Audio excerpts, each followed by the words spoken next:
세상이 줄 수 없는 평안, 하나님께서 당신에게 주고 싶어 하십니다.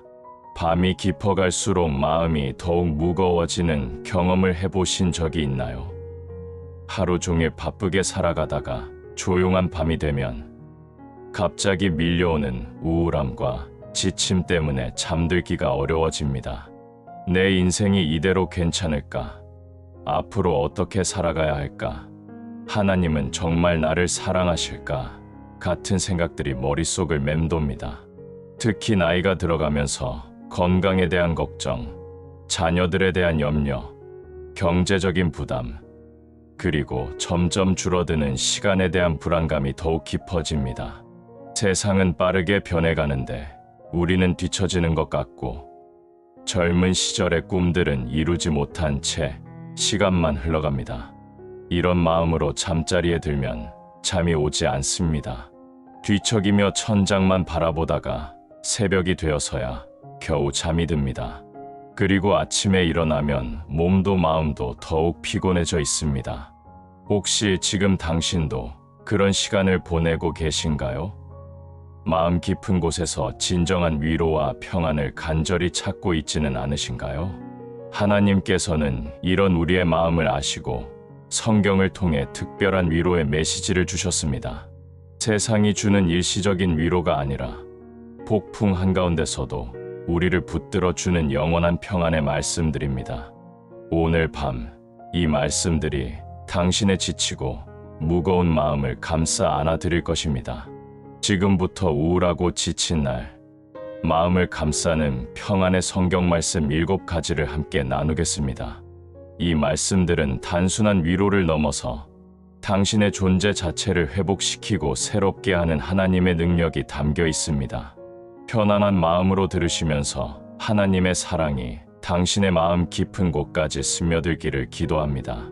우리 모두는 인생을 살아가면서 실수하고 때로는 잘못된 선택을 할 때가 있습니다. 당신이 지금 이 말씀을 듣고 있다는 것은 어쩌면 마음 깊은 곳에서 위로와 평안을 간절히 찾고 있기 때문일 것입니다. 삶의 무게가 어깨를 짓누르고 마음이 답답하여 숨이 막힐 것 같은 순간들이 있습니다. 그런 시간들 속에서 우리는 어디서 진정한 위로를 찾을 수 있을까요? 세상은 수많은 해답을 제시하지만 그 어떤 것도 영혼 깊숙한 곳에 갈증을 채워주지 못합니다. 하지만 하나님의 말씀은 다릅니다. 그분의 말씀은 단순한 위로를 넘어서 우리의 존재 자체를 회복시키고 새롭게 하는 능력이 있습니다. 성경이 말하는 평안은 세상이 주는 평안과 근본적으로 다릅니다. 요한복음 14장 27절에서 예수님은 이렇게 말씀하셨습니다. 평안을 너희에게 끼치노니 곧 나의 평안을 너희에게 주노라. 내가 너희에게 주는 것은 세상이 주는 것과 같지 아니하니라. 너희는 마음에 근심하지도 말고 두려워하지도 말라. 이 말씀이 우리에게 주는 메시지는 명확합니다. 하나님께서 주시는 평안은 환경이나 상황에 좌우되지 않는 초월적인 평안입니다. 세상의 평안은 조건부입니다. 모든 것이 순조롭게 풀릴 때만 느낄 수 있는 일시적인 감정입니다. 하지만 그리스도의 평안은 폭풍 한가운데서도 절망의 깊은 골짜기에서도 우리를 붙들어주는 영원한 안식입니다. 우울함과 지침이라는 감정은 인간이라면 누구나 경험하는 보편적인 현상입니다. 구약의 위대한 선지자 엘리야도 깊은 우울증에 빠져 하나님께 자신의 목숨을 거두어 달라고 간구했습니다. 열왕기상 19장에서 우리는 엘리야가 로뎀나무 아래 앉아서 죽기를 구하는 모습을 봅니다. 여호와여 넉넉하오니 지금 내 생명을 취하옵소서. 나는 내 조상들보다 낫지 못하니이다. 이것은 단순한 피로감이 아니었습니다. 갈멜산에서 바알의 선지자들과의 영적 전투에서 승리한 직후 이세벨의 위협 앞에서 그는 완전히 무너져 내렸습니다. 하지만 하나님은 그런 엘리야를 버리지 않으셨습니다. 천사를 보내어 음식을 먹이시고 40주야를 갈 수 있는 힘을 주셨으며 호렙산에서 세미한 음성으로 그를 위로하셨습니다. 다윗 역시 우울함과 절망의 시간들을 겪었습니다. 시편을 읽어보면 다윗이 얼마나 깊은 고통 속에서 하나님을 부르짖었는지 알 수 있습니다. 시편 42장 1절에서 다윗은 이렇게 고백합니다. 하나님이여, 사슴이 시냇물을 찾기에 갈급함같이 내 영혼이 주를 찾기에 갈급하나이다. 이 갈급함은 단순한 종교적 열망이 아니었습니다. 그것은 생존을 위한 절실한 부르짖음이었습니다. 사막에서 목마른 사슴이 물을 찾아 헤매듯이 다윗의 영혼은 하나님의 임재를 간절히 갈망했습니다. 그리고 그 갈급함 속에서 다윗은 하나님의 신실하심을 경험했고 그 경험을 시편을 통해 후대에 전해주었습니다. 우리가 우울하고 지칠 때 그것이 반드시 신앙의 부족이나 죄의 결과만은 아닙니다. 때로는 하나님께서 우리를 더 깊은 차원으로 인도하시기 위한 과정일 수 있습니다. 고린도후서 1장 3절에서 바울은 찬송하리로다. 그는 우리 주 예수 그리스도의 하나님이시요 자비의 아버지시요 모든 위로의 하나님이시라고 고백합니다. 하나님은 모든 위로의 근원이십니다. 그분은 우리가 어떤 상황에 있든지 상관없이 우리를 위로하시는 분입니다. 바울이 이런 고백을 할 수 있었던 것은 그 자신이 수많은 고난과 역경을 통과하면서 하나님의 위로를 직접 경험했기 때문입니다. 성경이 제시하는 위로와 평안의 원리는 매우 실제적입니다. 그것은 우리의 감정을 무시하거나 억압하라고 가르치지 않습니다. 오히려 우리의 모든 감정을 하나님 앞에 솔직하게 토로하면서 그분의 사랑과 신실하심을 의지하라고 말합니다. 시편 55장 22절은 내 짐을 여호와께 맡기라. 그가 너를 붙드시고 의인의 요동함을 영원히 허락하지 아니하시리로다 라고 약속합니다. 여기서 짐이라는 단어는 단순히 물리적인 무게만을 의미하지 않습니다. 그것은 우리가 감당하기 어려운 모든 것들, 우리를 짓누르는 모든 걱정과 염려, 두려움과 절망까지도 포함합니다. 하나님께서 우리에게 주시는 첫 번째 평안의 말씀은 바로 그분의 변하지 않는 사랑에 관한 것입니다. 예레미야 31장 3절에서 하나님은 이렇게 선언하십니다. 여호와께서 옛적에 나타나사 이르시되 내가 무궁한 사랑으로 너를 사랑하는 고로 인자함으로 너를 인도하였다 하시었노라. 이 말씀은 단순한 감정적 위로가 아닙니다. 이것은 하나님의 본성에 근거한 영원불변의 진리입니다. 당신이 지금 어떤 상황에 있든지 어떤 감정을 느끼고 있든지 하나님의 사랑은 변하지 않습니다. 당신이 성공했을 때의 하나님의 사랑과 실패했을 때의 하나님의 사랑이 동일합니다. 당신이 기뻐할 때의 사랑과 우울할 때의 사랑이 같습니다. 이 무궁한 사랑이라는 표현은 히브리어로 올람이라는 단어를 사용합니다. 이는 시간의 제약을 받지 않는 영원성을 의미합니다. 즉, 하나님의 사랑은 시작도 없고 끝도 없습니다. 당신이 태어나기 전부터 하나님은 당신을 사랑하셨고 당신이 이 땅을 떠난 후에도 그 사랑은 계속될 것입니다. 로마서 8장 38절에서 39절에서 바울은 이렇게 확신합니다. 내가 확신하노니 사망이나 생명이나 천사들이나 권세자들이나 현재 일이나 장래 일이나 능력이나 높음이나 깊음이나 다른 어떤 피조물이라도 우리를 우리 주 그리스도 예수 안에 있는 하나님의 사랑에서 끊을 수 없으리라. 이것은 단순한 희망사항이 아닙니다. 이것은 십자가에서 증명된 하나님 사랑의 확실성입니다. 우울함이 우리를 엄습할 때 우리는 종종 하나님이 우리를 잊으셨거나 버리셨다고 느낍니다. 감정이 우리의 신앙을 흔들고 의심이 확신을 대체합니다. 하지만 이사야 49장 15절에서 16절에서 하나님은 이렇게 말씀하십니다. 여인이 어찌 그 젖먹는 자식을 잊겠으며 자기 태에서 난 아들을 긍휼히 여기지 않겠느냐.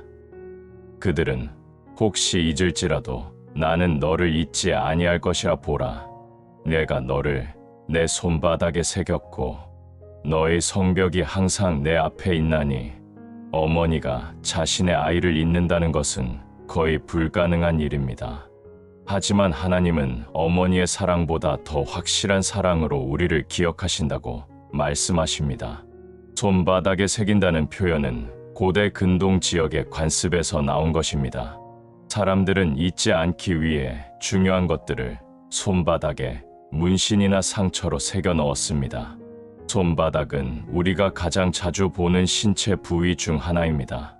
하나님께서 우리를 그분의 손바닥에 새기셨다는 것은 그분이 우리를 항상 기억하시고 돌보신다는 의미입니다. 당신이 자신을 가치 없다고 여길 때 하나님은 당신을 그분의 손바닥에 새겨진 소중한 존재로 보십니다. 당신이 스스로를 실패자라고 규정할 때 하나님은 당신을 그분의 형상으로 지음받은 귀한 자녀로 여기십니다. 두 번째 평안의 말씀은 하나님의 동행하심에 관한 약속입니다. 신명기 31장 6절에서 모세는 이스라엘 백성들에게 이렇게 선포합니다. 마음을 강하게 하고 담대히 하라. 그들을 두려워하지 말라. 그들 앞에서 떨지 말라. 니는 내 하나님 여호와 그가 너와 함께 가시며 결코 너를 떠나지 아니하시며 버리지 아니하실 것임이라. 이 약속은 이스라엘 백성들이 약속의 땅에 들어가기 직전에 주어진 것입니다. 그들 앞에는 강력한 적들이 기다리고 있었고 미지의 땅에서 살아가야 하는 두려움이 있었습니다. 하지만 하나님은 그들에게 가장 중요한 약속을 주셨습니다. 바로 그분이 함께 하시겠다는 약속이었습니다. 이 약속은 신약 시대를 사는 우리에게도 동일하게 적용됩니다. 히브리서 13장 5절에서 저자는 그가 친히 말씀하시기를 내가 결코 너희를 버리지 아니하고 너희를 떠나지 아니하리라 하셨느니라고 확증합니다. 여기서 사용된 헬라어 표현은 매우 강력한 부정문입니다. 직역하면 결코, 절대로, 어떤 경우에도 버리지 않겠다는 의미입니다. 이것은 하나님의 성품에 근거한 절대적 약속입니다. 당신이 실망스러울 때도, 당신이 하나님을 실망시켰다고 느낄 때도, 당신이 더 이상 쓸모없다고 여겨질 때도 하나님은 당신을 떠나지 않으십니다. 마태복음 28장 20절에서 예수님은 제자들에게 마지막 약속을 주셨습니다. 볼지어다 내가 세상 끝날까지 너희와 항상 함께 있으리라. 이 약속은 단순히 영적인 의미에서의 함께하심만을 말하지 않습니다. 이것은 우리의 일상생활, 우리의 고민과 걱정, 우리의 기쁨과 슬픔 모든 순간에 예수님이 함께하신다는 의미입니다. 당신이 새벽에 눈을 뜰 때도, 밤늦게 잠자리에 들 때도, 하루 종일 바쁘게 살아갈 때도 예수님은 당신과 함께 계십니다. 당신이 그분을 의식하든 그렇지 않든, 그분을 느끼든 그렇지 않든 상관없이 그분은 항상 당신 곁에 계십니다. 세 번째 평안의 말씀은 하나님의 보호하심에 관한 것입니다. 시편 91편은 하나님의 보호에 관한 가장 아름다운 시편 중 하나입니다. 특히 1절에서 2절에서는 지존자의 은밀한 곳에 거주하며 전능자의 그늘 아래에 사는 자연하는 여호와를 향하여 말하기를 그는 나의 피난처요 나의 요새요 얘가 의뢰하는 하나님이라 하리니 라고 선포합니다. 여기서 은밀한 곳이라는 표현은 히브리어로 세테르인데 이는 숨겨진 안전한 장소를 의미합니다.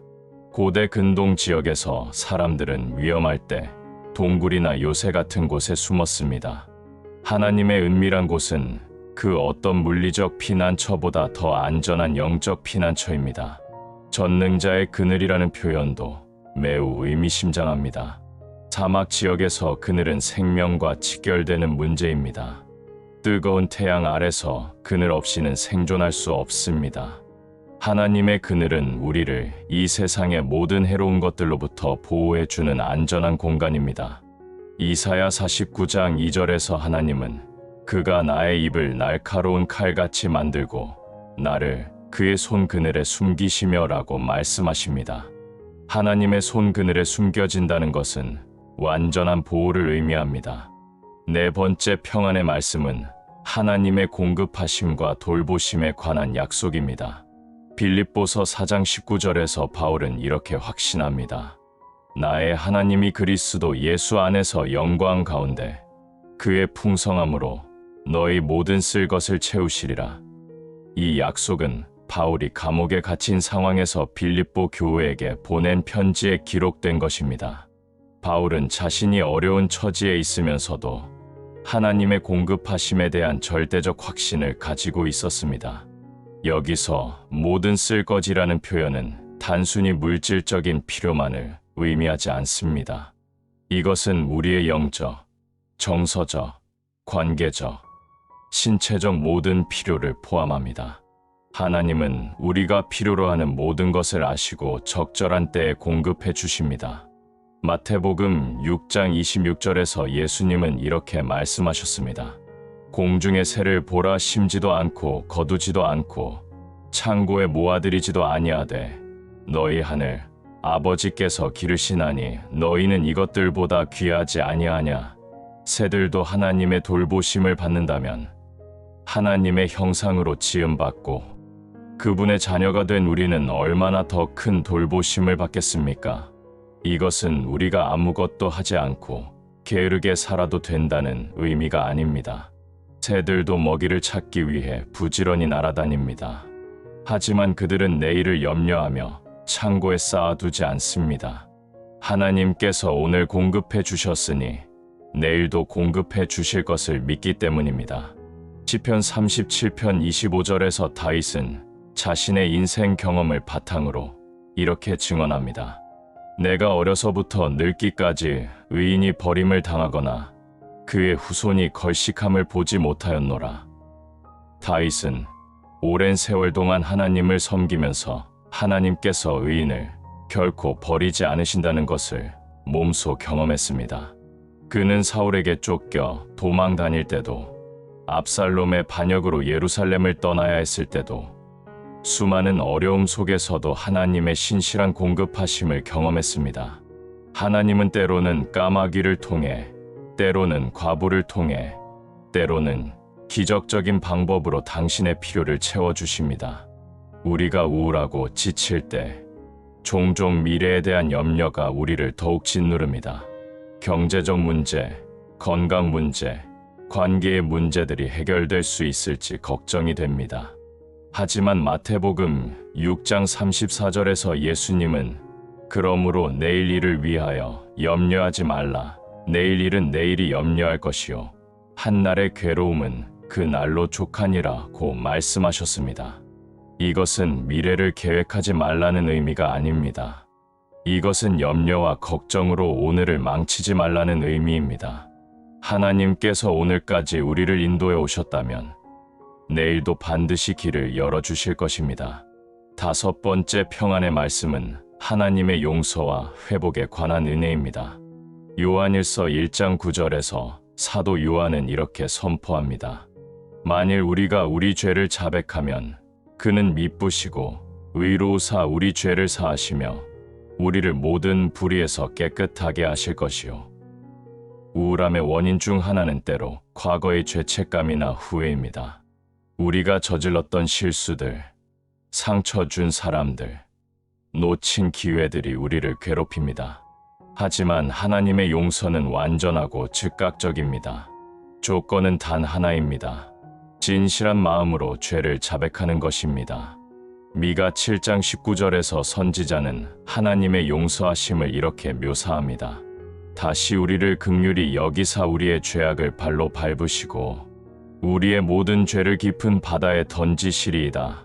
하나님께서 우리의 죄를 깊은 바다에 던지신다는 것은 그 죄들이 완전히 사라져서 다시는 기억되지 않는다는 의미입니다.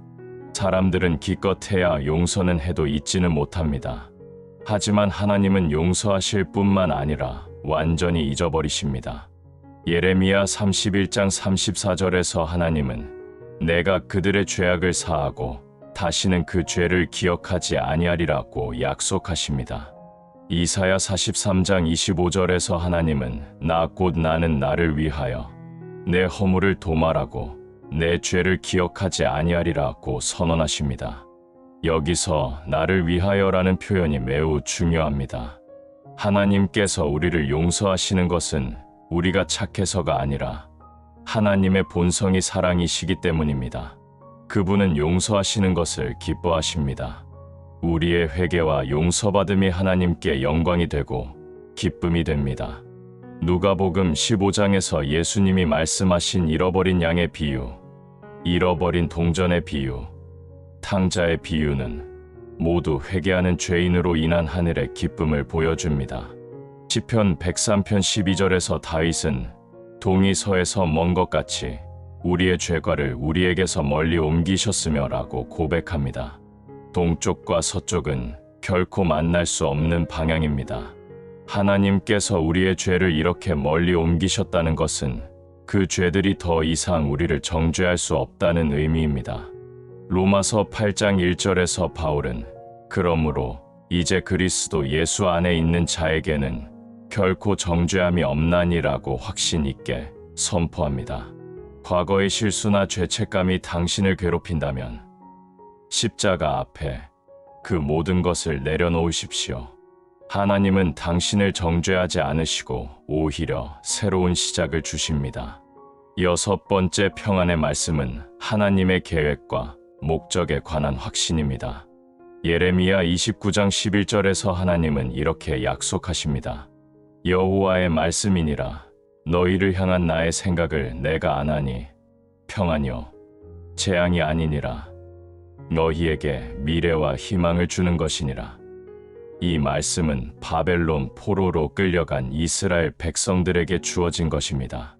그들은 조국을 잃고 이방 땅에서 절망적인 상황에 처해 있었습니다. 하지만 하나님은 그들에게 희망의 메시지를 주셨습니다.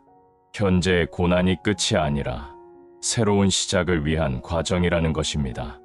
로마서 8장 28절은 많은 그리스도인들이 암송하는 대표적인 위로의 말씀입니다.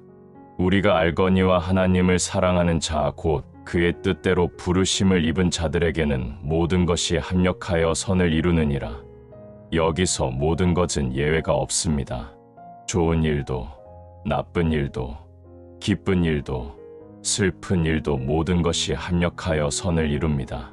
이것이 가능한 이유는 하나님께서 모든 상황을 주관하시고 당신의 삶에 대한 완벽한 계획을 가지고 계시기 때문입니다.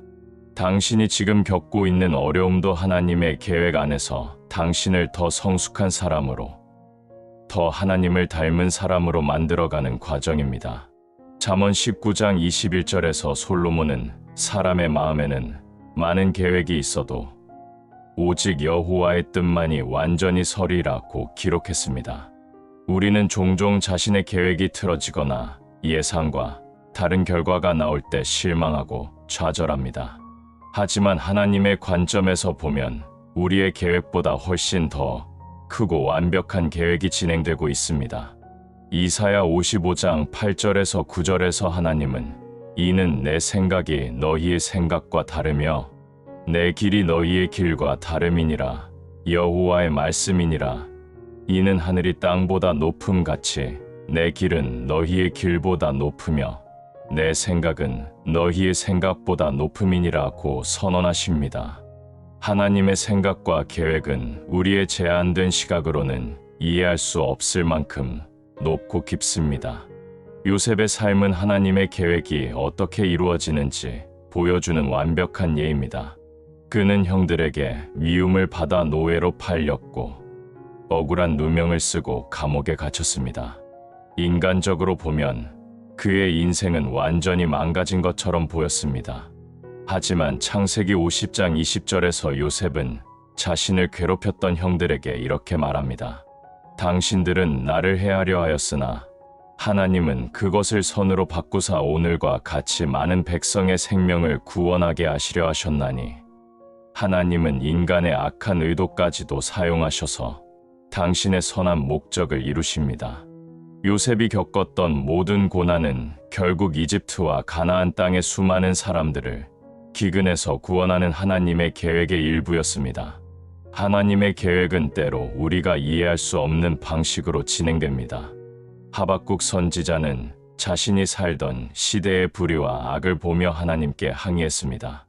하박국 1장 2절에서 3절에서 그는 여호와여, 내가 부르짖어도 주께서 듣지 아니하시니 어느 때까지리이까?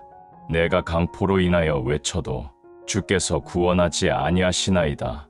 어찌하여 나에게 죄악을 보게 하시며 패역을 바라보게 하시나이까?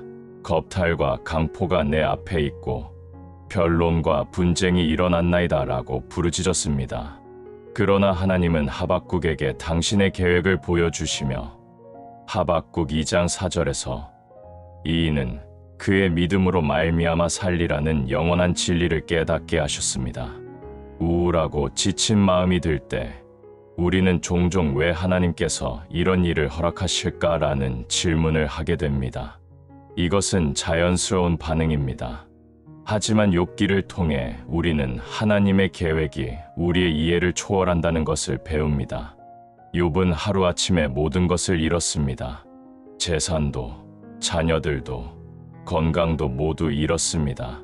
그의 친구들은 그가 죄를 지었기 때문에 고난을 당한다고 비난했습니다.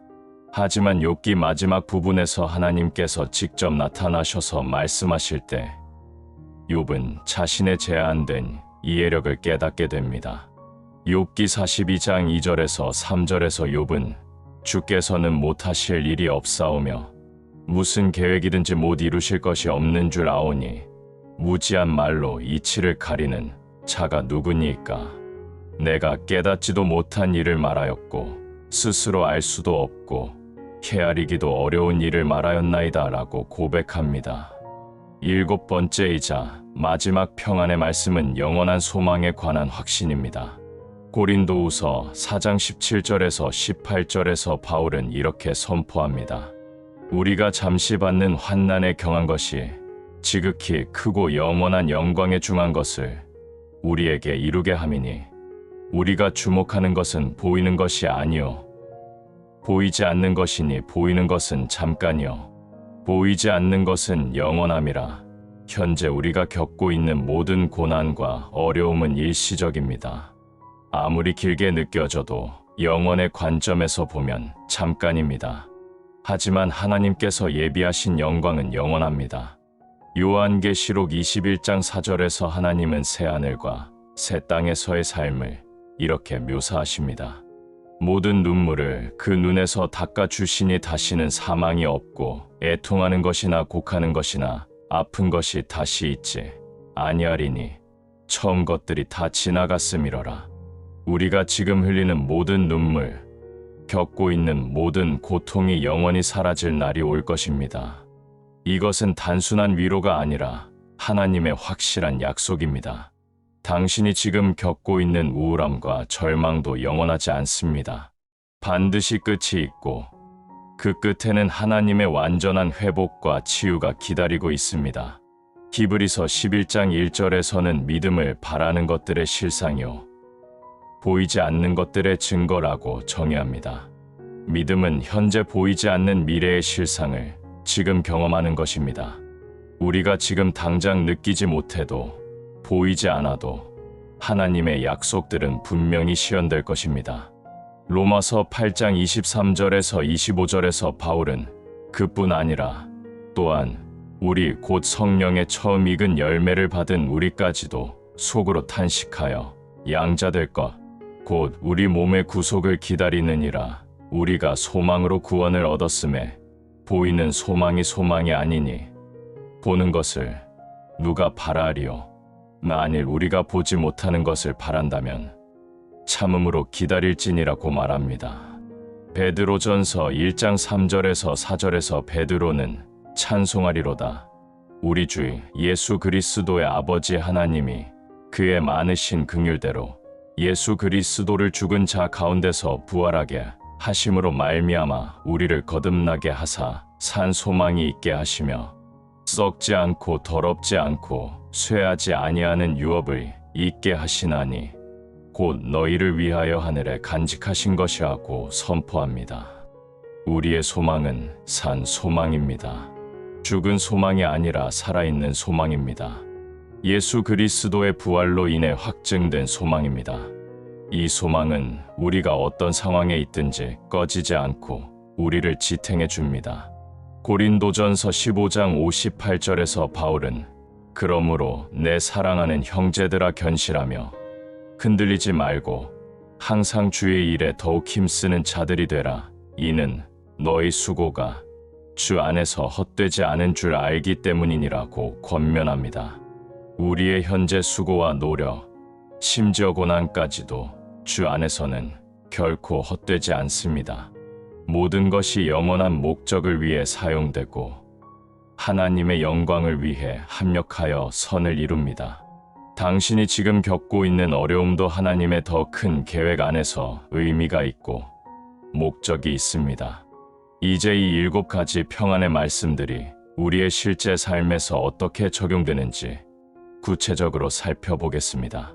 성경의 약속들이 단순히 이론적인 위로에 그치지 않고 우리의 일상 속에서 실제적인 힘이 되어야 합니다. 시편 119편 105절에서 다윗은 주의 말씀은 내 발의 등이요 내 길의 빛이니이다 라고 고백했습니다. 하나님의 말씀은 우리가 어두운 길을 걸을 때 앞길을 밝혀주는 등불과 같습니다. 우울하고 지친 마음으로 앞이 보이지 않을 때 하나님의 말씀이 우리에게 방향을 제시해 줍니다. 아침에 눈을 뜰 때부터 하나님의 사랑을 묵상하는 습관을 기르십시오.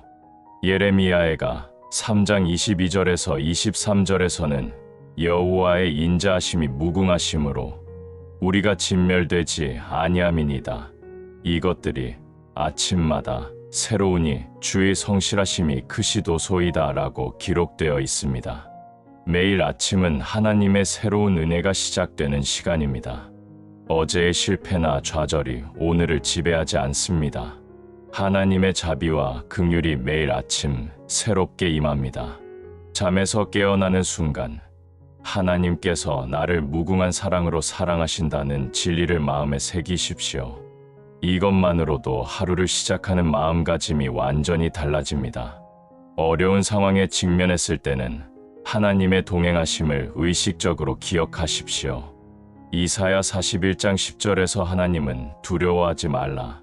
내가 너와 함께 함이라 놀라지 말라. 나는 내 하나님이 됨이라. 내가 너를 굳세게 하리라. 참으로 너를 도와주리라. 참으로 나의 의로운 오른손으로 너를 붙들리라고 약속하셨습니다.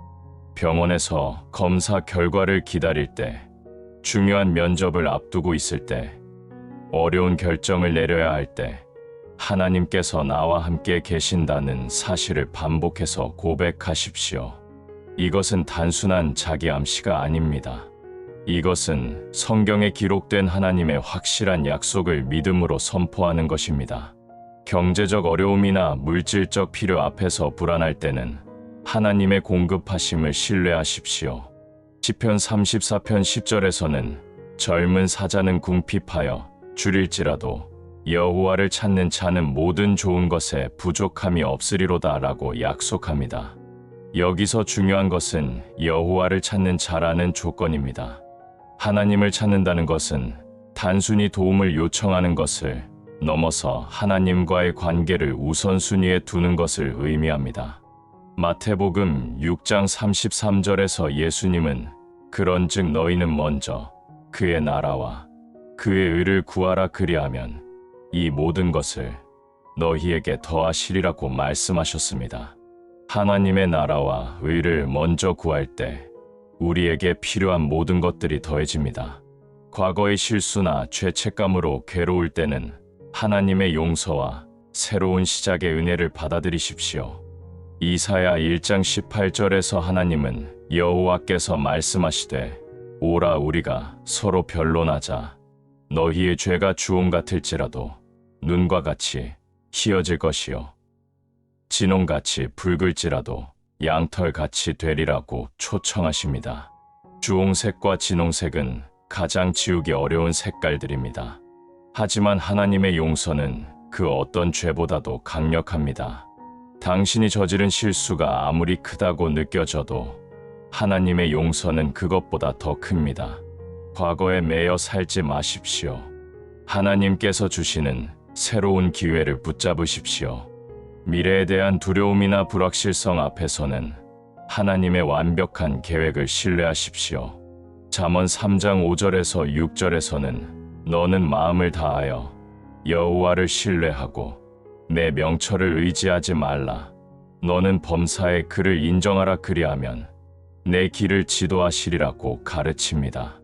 범사에 그를 인정한다는 것은 모든 일에서 하나님의 주권을 인정하고 그분의 인도하심을 구하는 것입니다. 우리의 제한된 지혜로는 앞길을 알 수 없지만 하나님은 모든 것을 아시고 우리를 위한 최선의 길로 인도하십니다. 당신의 인생이 어디로 향하고 있는지 모르겠다면 하나님께서 길을 열어주실 것을 믿고 한 걸음씩 나아가십시오. 죽음이나 영혼에 대한 두려움이 있을 때는 하나님께서 주신 영원한 소망을 붙잡으십시오. 요한복음 11장 25절에서 26절에서 예수님은 나는 부활이요 생명이니 나를 믿는 자는 죽어도 살겠고 무릇 살아서 나를 믿는 자는 영원히 죽지 아니하리니 이것을 내가 믿느냐고 물으셨습니다. 예수 그리스도를 믿는 자에게는 죽음도 끝이 아닙니다. 죽음은 더 나은 세상으로 가는 통로일 뿐입니다. 빌립보서 1장 21절에서 바울은 이는 내게 사는 것이 그리스도니 죽는 것도 유익함이라고 고백했습니다. 그리스도인에게는 사는 것도 유익하고 죽는 것도 유익합니다. 살아있을 때는 하나님을 섬길 수 있고 죽을 때는 주님과 함께 할 수 있기 때문입니다. 이러한 말씀들을 단순히 머리로만 아는 것이 아니라 마음 깊이 받아들이고 실천하는 것이 중요합니다. 야고보서 1장 22절에서는 너희는 말씀을 행하는 자가 되고 듣기만 하여 자신을 속이는 자가 되지 말라고 경고합니다. 하나님의 말씀을 듣고 묵상하는 것만으로는 충분하지 않습니다. 그 말씀대로 살아가려고 노력할 때 비로소 말씀의 능력을 경험하게 됩니다.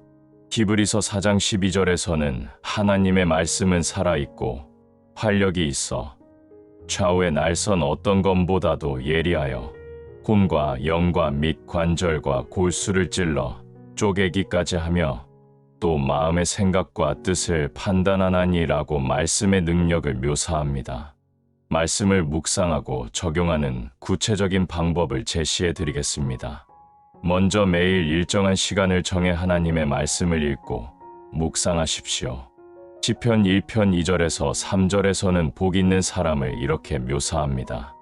복 있는 사람은 악인들의 꾀를 따르지 아니하며 죄인들의 길에 서지 아니하며 오만한 자들의 자리에 앉지 아니하고 오직 여호와의 율법을 즐거워하여 그의 율법을 주야로 묵상하는 자로다.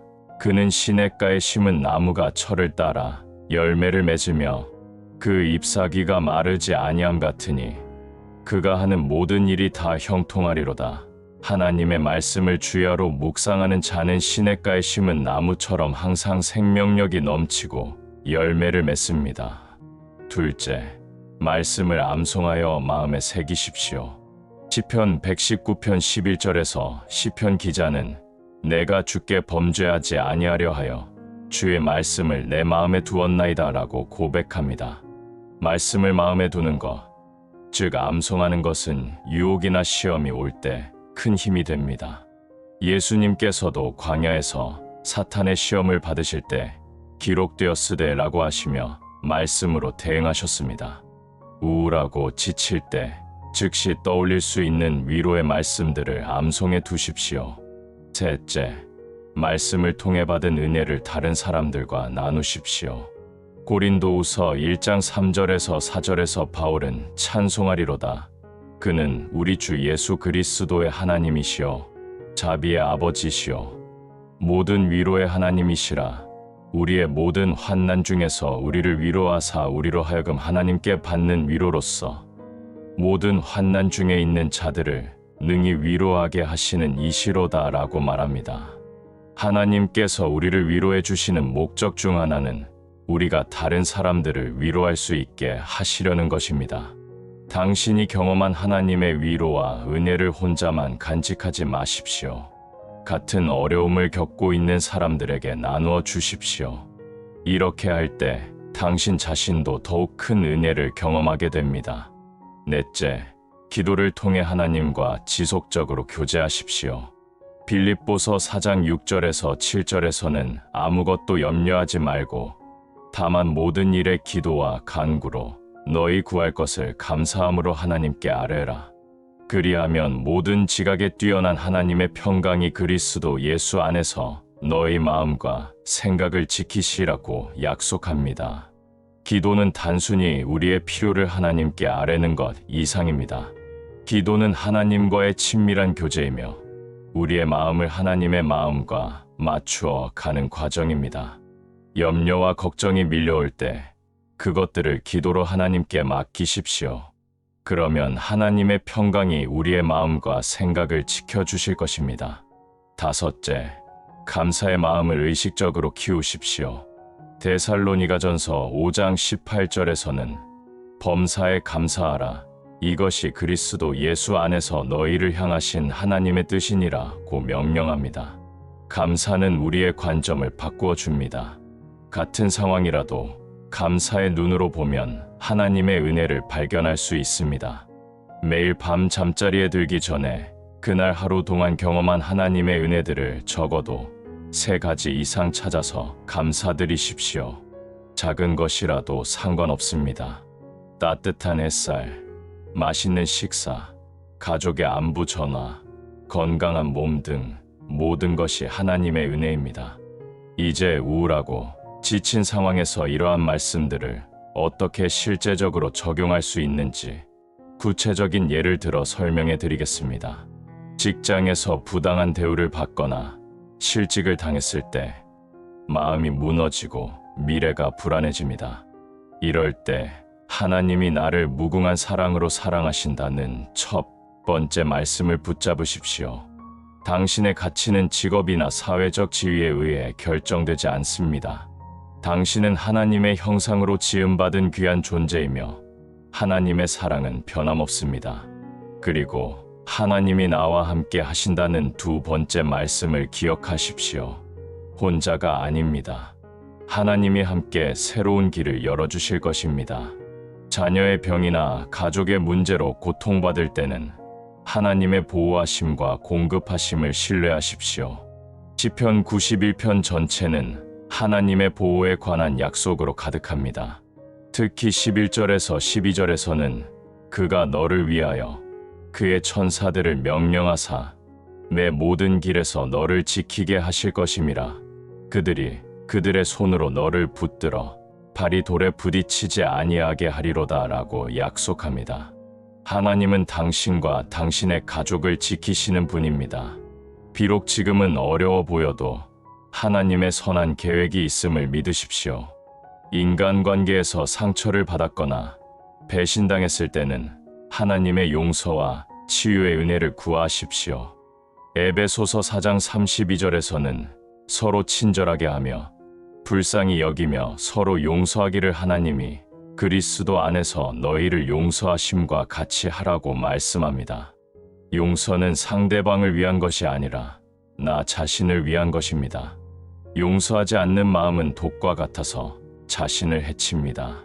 하나님께서 우리를 용서해 주신 것처럼 우리도 다른 사람들을 용서해야 합니다.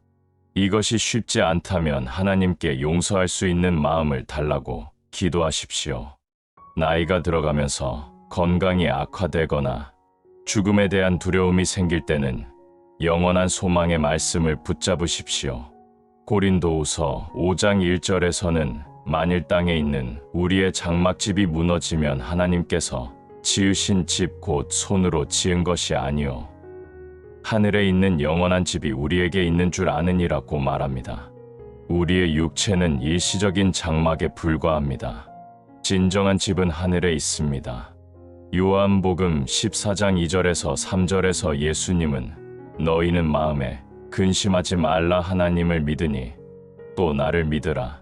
내 아버지 집에 거할 곳이 많도다. 그렇지 않으면 너희에게 일렀으리라. 내가 너희를 위하여 거처를 예비하러 가노니 가서 너희를 위하여 거처를 예비하면 내가 다시 와서 너희를 내게로 영접하여 나 있는 곳에 너희도 있게 하리라고 약속하셨습니다. 때로는 이런 질문을 받습니다. 목사님, 저는 이미 이런 말씀들을 다 알고 있는데 왜 여전히 우울하고 절망스러울까요? 이것은 매우 자연스러운 질문입니다. 아는 것과 경험하는 것, 머리로 이해하는 것과 마음으로 받아들이는 것은 다릅니다. 누가복음 24장에서 엠마오로 가던 두 제자의 이야기를 보십시오. 그들은 예수님에 관한 모든 사실을 알고 있었습니다. 하지만 부활하신 예수님을 만나기 전까지는 절망과 실망에 빠져 있었습니다. 우리도 마찬가지입니다. 말씀을 아는 것만으로는 충분하지 않습니다. 살아계신 예수님을 인격적으로 만나야 합니다. 또한 우울함이나 절망감이 있다고 해서 믿음이 부족한 것은 아닙니다.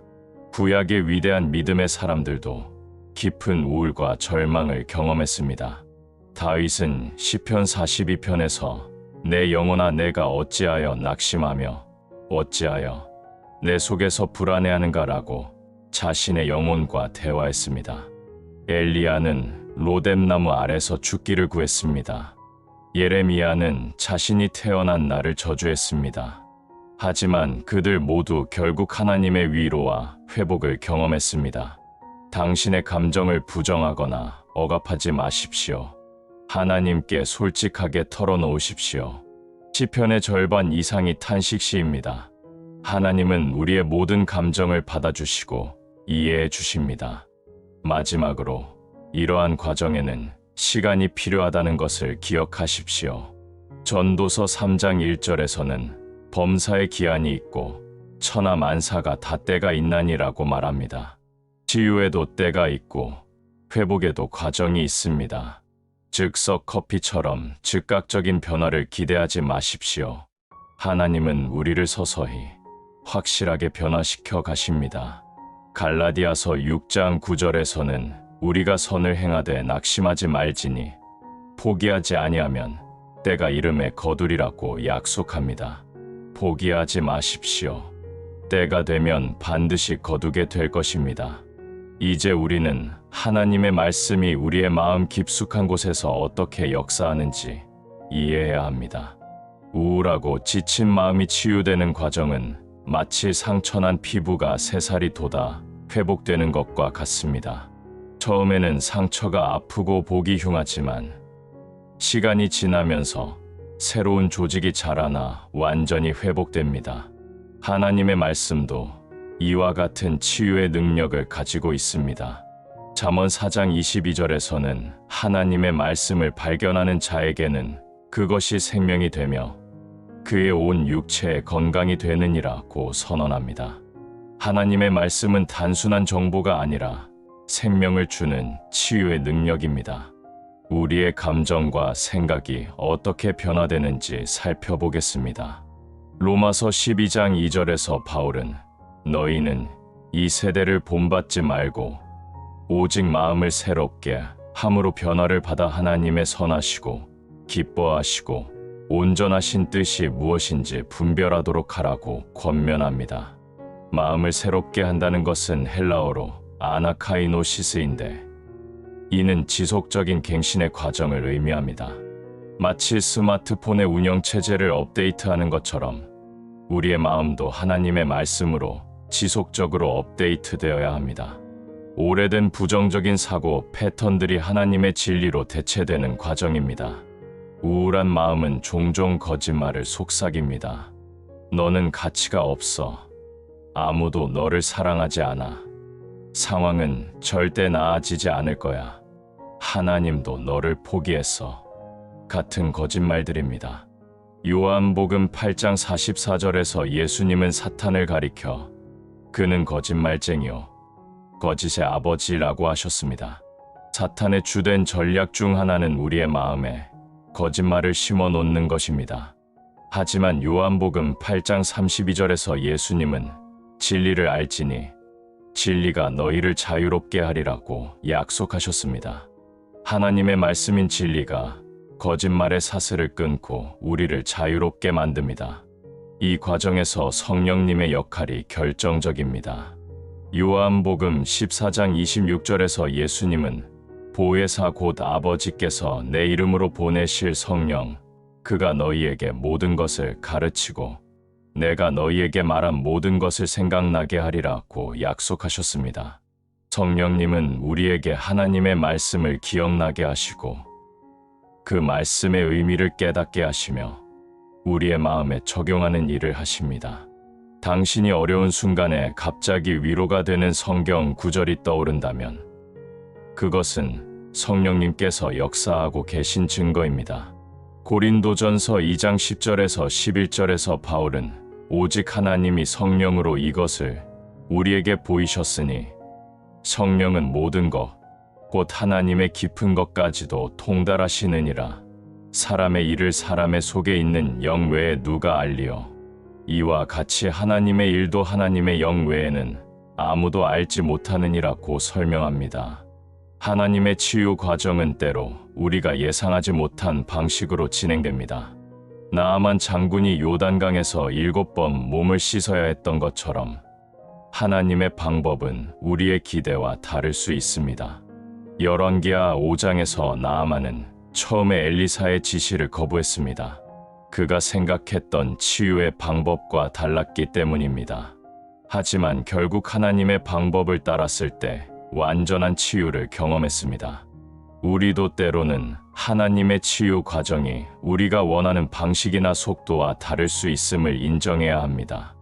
이사야 55장 8절에서 9절에서 하나님은 이는 내 생각이 너희의 생각과 다르며 내 길이 너희의 길과 다름이니라. 여호와의 말씀이니라. 이는 하늘이 땅보다 높음 같이 내 길은 너희의 길보다 높으며 내 생각은 너희의 생각보다 높음이니라고 말씀하셨습니다. 치유의 과정에서 공동체의 역할도 중요합니다. 전도서 4장 9절에서 12절에서는 두 사람이 한 사람보다 나음은 그들이 수고함으로 좋은 상을 얻을 것임이라. 혹시 그들이 넘어지면 하나가 그 동물을 붙들어 일으키려니와 홀로 있어 넘어지고 붙들어 일으킬 자가 없는 자에게는 화가 있으리라. 또 두 사람이 함께 누우면 따뜻하거니와 한 사람이면 어찌 따뜻하랴 한 사람이면 패하겠거니와 두 사람이면 맞설 수 있나니 세 겹줄은 쉽게 끊어지지 아니하느니라고 말합니다. 여기서 세 겹줄의 세 번째 줄은 하나님을 상징합니다. 하나님과 함께하는 공동체 안에서 우리는 서로를 붙들어 일으키고 위로할 수 있습니다. 갈라디아서 6장 2절에서는 너희가 짐을 서로 지라 그리하여 그리스도의 법을 성취하라고 명령합니다. 그러나 때로는 혼자만의 시간도 필요합니다. 예수님께서도 큰 무리를 떠나 혼자 기도하시는 시간을 가지셨습니다. 마가복음 1장 35절에서는 새벽 아직도 밝기 전에 예수께서 일어나 나가사 한적한 곳으로 가서 거기서 기도하시더니라고 기록되어 있습니다. 혼자만의 시간은 하나님과의 깊은 교제를 위한 시간입니다. 이 시간에 우리는 세상의 소음에서 벗어나 하나님의 음성에만 집중할 수 있습니다. 시편 46편 10절에서 하나님은 너희는 가만히 있어 내가 하나님 됨을 알라고 말씀하셨습니다. 가만히 있다는 것은 히브리어로 라파인데 이는 손을 놓다, 힘을 빼다라는 의미입니다. 모든 것을 통제하려고 하는 우리의 노력을 멈추고 하나님께 맡기는 것입니다. 말씀이 우리 마음에 뿌리 내리는 과정은 씨앗이 자라는 과정과 같습니다. 마가복음 4장에서 예수님은 씨 뿌리는 자의 비유를 통해 이를 설명하셨습니다. 어떤 씨는 길가에, 어떤 씨는 돌밭에, 어떤 씨는 가시떨기에, 어떤 씨는 좋은 땅에 떨어집니다. 우리의 마음이 좋은 땅이 되려면 준비가 필요합니다. 마음의 돌들을 제거하고 가시와 잡초들을 뽑아내야 합니다. 이것은 회개와 순종을 통해 이루어집니다. 야고보서 1장 21절에서는 그러므로 모든 더러운 것과 넘치는 악을 내버리고 너희 영혼을 능히 구원할 바 마음에 심어진 말씀을 온유함으로 받으라고 권면합니다. 때로는 우리의 치유 과정이 더디게 느껴질 수 있습니다. 하지만 하나님의 시간표는 완벽합니다. 전도서 3장 11절에서는 하나님이 모든 것을 지으시되 때를 따라 아름답게 하셨고 라고 말씀합니다. 하나님은 모든 것을 때를 따라 아름답게 하십니다. 당신의 치유도 회복도 새로운 시작도 하나님의 완벽한 때에 아름답게 이루어질 것입니다. 하박국 2장 3절에서는 이 묵시는 정한 때가 있나니 그 종말을 향하여 달려가며 거짓되지 아니하리라. 비록 더딜지라도 기다리라. 지체되지 않고 반드시 응하리라고 약속합니다. 이제 우리의 여정의 마지막 단계에 도달했습니다. 우울하고 지친 날들을 통과하면서 우리가 깨닫게 되는 가장 깊은 진리는 고난 자체가 우리에게 주어진 선물이라는 것입니다. 이것은 고난을 즐거워하라는 의미가 아닙니다. 오히려 고난을 통해 우리가 발견하게 되는 하나님의 더 깊은 차원의 사랑과 은혜를 말하는 것입니다. 로마서 5장 3절에서 5절에서 바울은 다만 이뿐 아니라 우리가 환난 중에도 즐거워하나니 이는 환난은 인내를, 인내는 연단을, 연단은 소망을 이루는 줄 알미로다. 소망이 우리를 부끄럽게 하지 아니함은 우리에게 주신 성령으로 말미암아 하나님의 사랑이 우리 마음에 부은 바 됨이니라고 고백합니다. 환난과 고통이 궁극적으로 우리를 소망으로 이끈다는 것은 하나님의 신비로운 섭리입니다. 욥의 이야기에서 우리는 이러한 진리를 명확하게 볼 수 있습니다. 욥은 모든 것을 잃었지만 결국 하나님을 더 깊이 알게 되었습니다. 욥기 42장 5절에서 6절에서 욥은 내가 주께 대하여 귀로 듣기만 하였사오나 이제는 눈으로 주를 배움나이다. 그러므로 내가 스스로 거두고 기끌과 제 가운데에서 회개하나이다 라고 고백합니다. 고난 이전의 욥은 하나님에 대해 많이 알고 있었지만 고난을 통과한 후에 욥은 하나님을 직접 경험했습니다. 이것이 고난이 우리에게 주는 가장 큰 선물입니다. 순탄할 때는 느낄 수 없었던 하나님의 실제적인 임재와 도우심을 경험하게 되는 것입니다. 고린도후서 12장에서 바울이 자신의 가시에 대해 말한 내용도 같은 맥락입니다. 바울은 3번이나 하나님께 이 가시를 제거해 달라고 간구했지만 하나님의 대답은 내 은혜가 내게 족하도다. 이는 내 능력이 약한 데서 온전하여짐이라였습니다. 바울은 이 응답을 받고 그러므로 도리어 크게 기뻐함으로 나의 여러 약함들을 자랑하리니 이는 그리스도의 능력이 내게 머물게 하려 함이라고 고백했습니다. 우리의 약함과 연약함이 하나님의 능력이 나타나는 통로가 된다는 것입니다.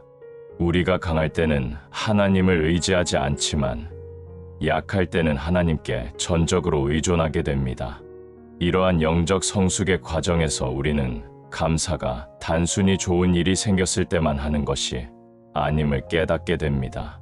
데살로니가전서 5장 18절에 범사에 감사하라는 명령이 새로운 의미로 다가옵니다.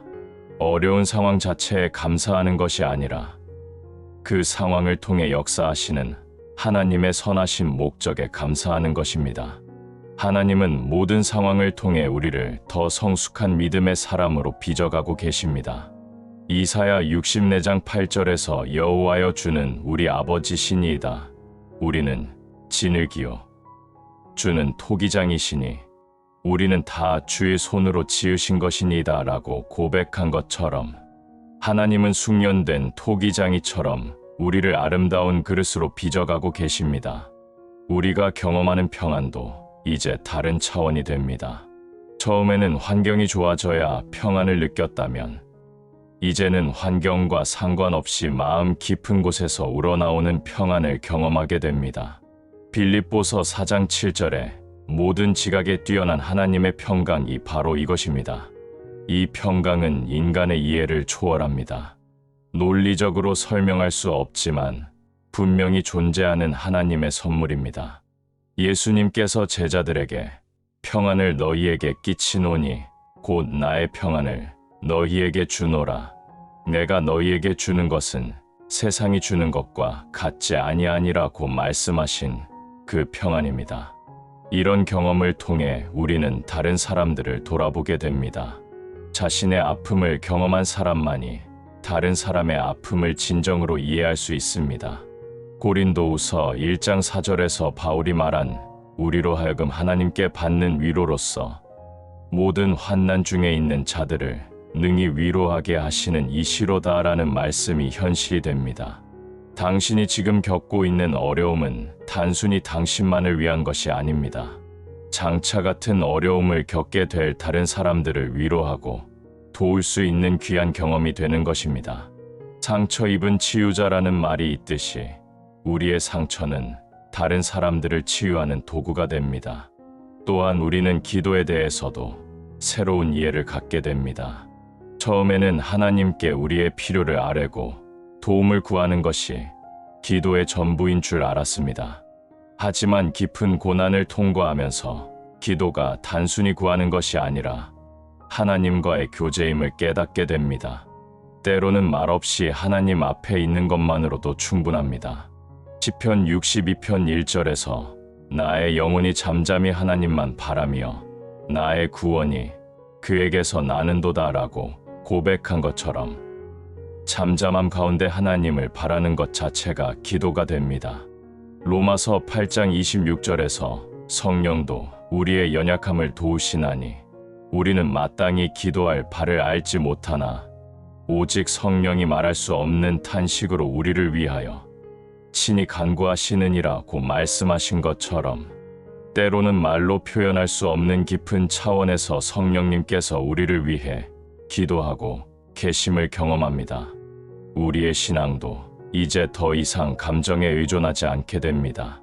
기분이 좋을 때만 하나님을 찬양하고 기분이 나쁠 때는 하나님을 원망하던 위성숙한 신앙에서 벗어납니다.